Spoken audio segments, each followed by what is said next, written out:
Big Fat Simulations presents Radar Chaos Hawaii Edition. This walkthrough should get you going with the first of the 4 levels, the en route high-level sector. This airspace is located north of the Hawaiian Islands. It's high-level airspace.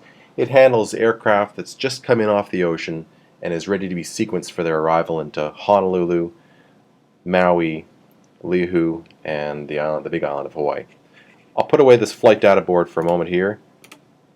As you can see, we've got 3 aircraft, and by hovering over them I see that they're all headed into Honolulu at the bottom left corner of the screen. This shows their flight plan route. So my job as an en route controller here is to bring them all to this waypoint here called Maggie, to send them all to 17,000 feet and ship them over to the Honolulu controller. This aircraft over here has a flashing H, which means the aircraft's not mine.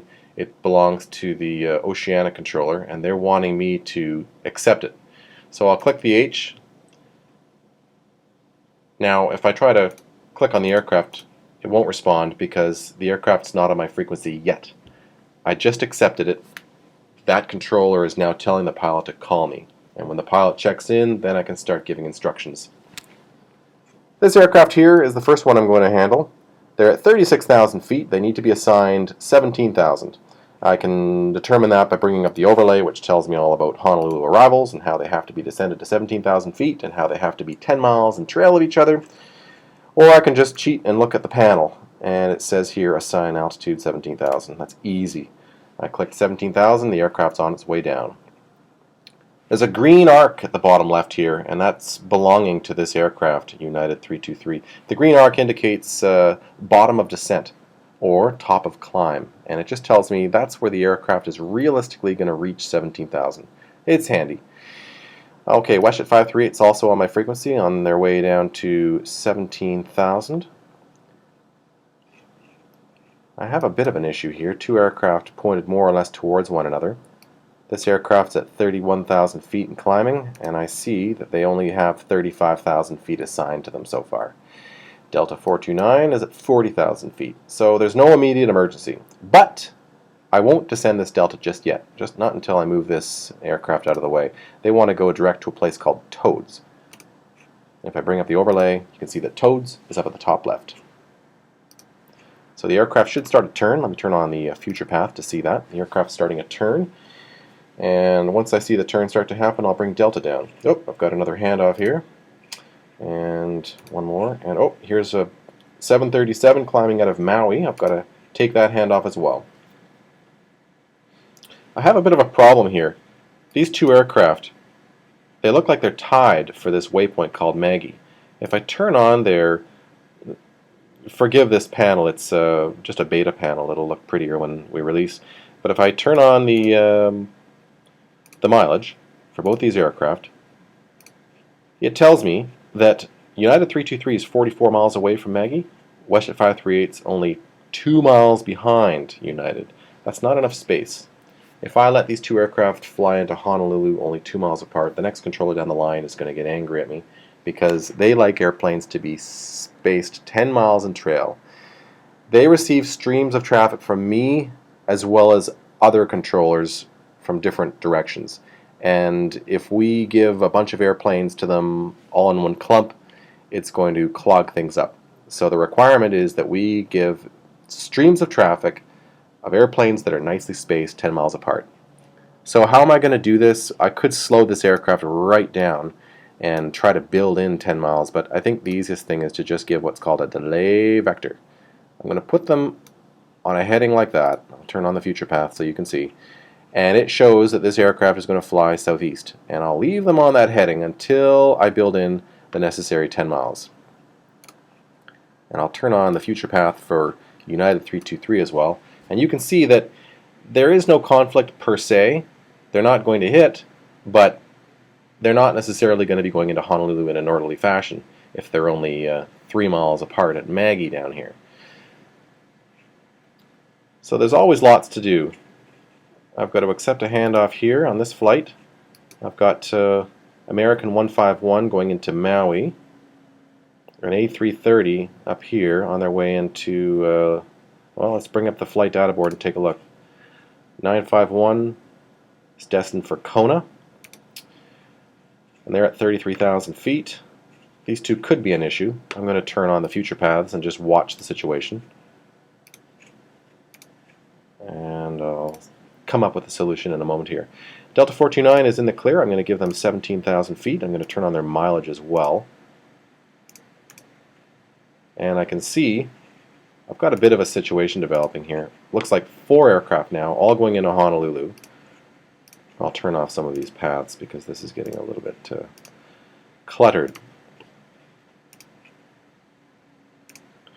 I can see that WestJet 392 is tied pretty much with this Delta 429. I've only got 8 miles and I need to have 10. So how I'm going to resolve this, I'm going to tell this WestJet flight to go fast. I'll do that by clicking on its Mach speed, bringing it up to something like Mach 8.1. Now the problem with doing just that is that aircraft only fly Mach speeds at high altitudes. Mach is only good up at high altitudes. Once the aircraft descends, the pilot will eventually abandon their Mach, and they'll start flying what's called indicated airspeed. So the fact that I've told them to go Mach 8.1 is going to mean nothing in a couple minutes. So I need to also tell them, when you transition to your indicated speed, make it a fast indicated airspeed. So I've changed this Mach speed, and as well I've changed its indicated speed. That's a bit of a complicated topic. It only applies to aircraft that are descending. Back to the situation here. I've got my mileage, so I'll send WestJet direct to Maggie. I'll turn off this future path so we can see what's going on. I've got 11 miles between these two. That's plenty. WestJet 392 could very well ram into the back of WestJet here, so we might have to slow him back even further. Delta 429 is going to be crowding WestJet just from looking at the miles here, 47.39. So I'll give Delta a delay vector. Here's a handoff that I must take, and that could potentially impact my my WestJet 392 here. I'm going to have to watch that very closely. Another handoff to take. These two don't look like they're going to be any problem at all, so I'll assign their final altitudes. 26,000 only for this flight that's headed for Kona. Kona is so far to the south that 26,000 feet is appropriate. I've got a couple of aircraft here getting close to the edge of my sector. I need to put them into the handoff. I won't switch that aircraft over just yet in terms of frequencies because the Honolulu controller hasn't accepted that plane yet. Now that Honolulu controller has accepted the handoff. So now it's okay to tell the pilot to switch to the Honolulu controller. And he's gone. You're seeing a couple of red future lines pop up here. This is predicting that these two aircraft could very well conflict with each other in a hurry. As you can see, this WestJet flight is seriously overtaking this one here. It's mainly because of altitude. This aircraft was left up high for very, very long. So I'm going to fix that by giving the aircraft yet another turn. And hopefully those red warnings will go away. These two aren't going to be a problem because there's a lot of speed difference, and I can just tell that they're going to keep their 5 miles of separation. So I'll give this aircraft its assigned altitude, its flight plan altitude of 33,000 feet. Now I've got red warning lines between these two aircraft, so I will turn Delta to the right a little bit, and hopefully those warnings will go away. Yep, they did. Whoop, I'm a bit late giving this aircraft a handoff.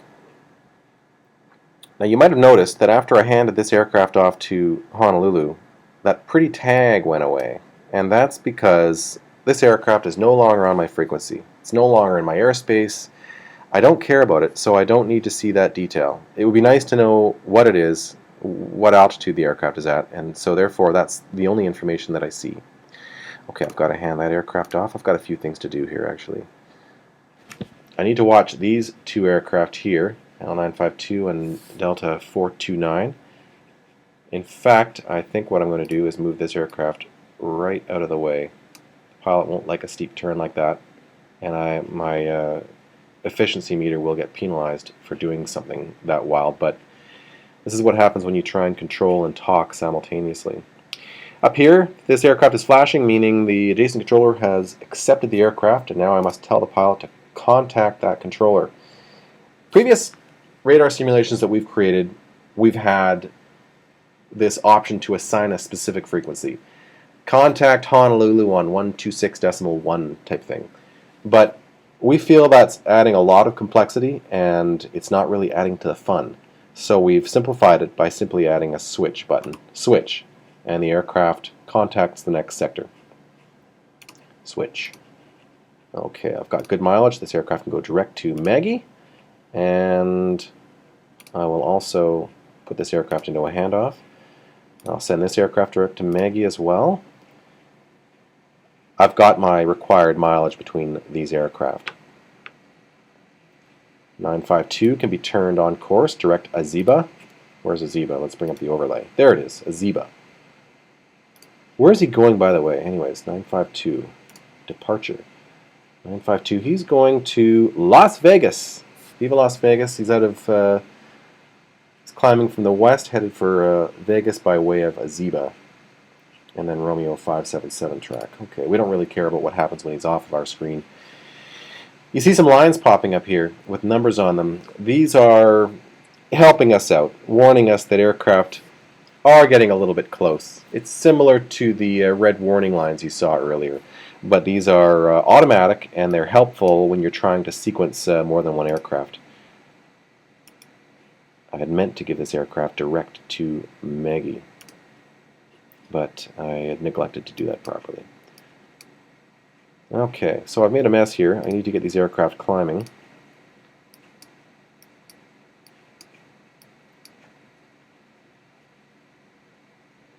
Now, as you can see, these red lines have come back again. I can't seem to get it straight to save my life. Because I left this aircraft on a heading for so long, now Delta's catching up. So I'm scrambling here. About the only thing I can do is give another delay vector to this Delta. If I wasn't talking so much, this would have gone a lot more smoothly. You know, this might be a good time for me to stop part 1 before you see the conclusion here.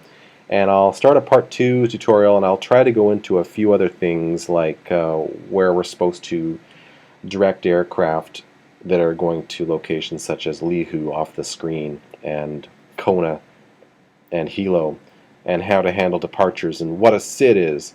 And this, what I've done so far, is enough to get you going, and be on the lookout for a part 2 very soon.